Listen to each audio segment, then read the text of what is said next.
The difference between a male and a female. Female got like orange, male got like reddish pink.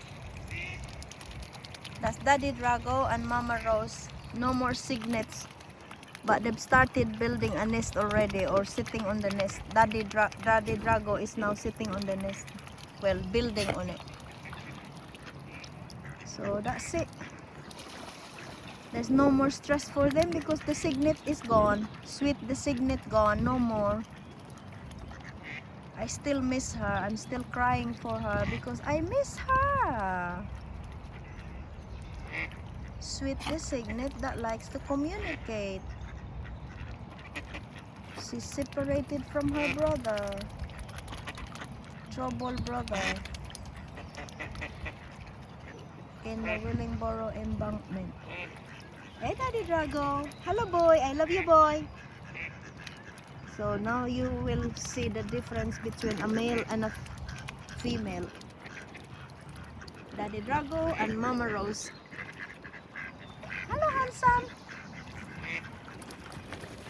And that's it. How come your tail is dirty, baby? How come? What happened to your tail? It's dirty. Oh, it's not pure white on the tail. That something is like oil, maybe. What happened, Baba? What happened?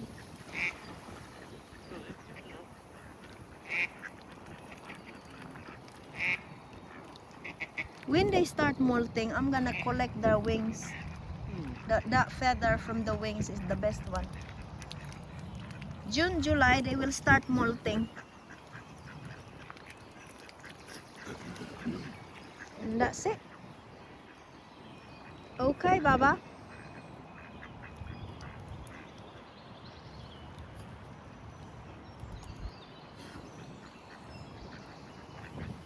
No more Sweet the cygnet.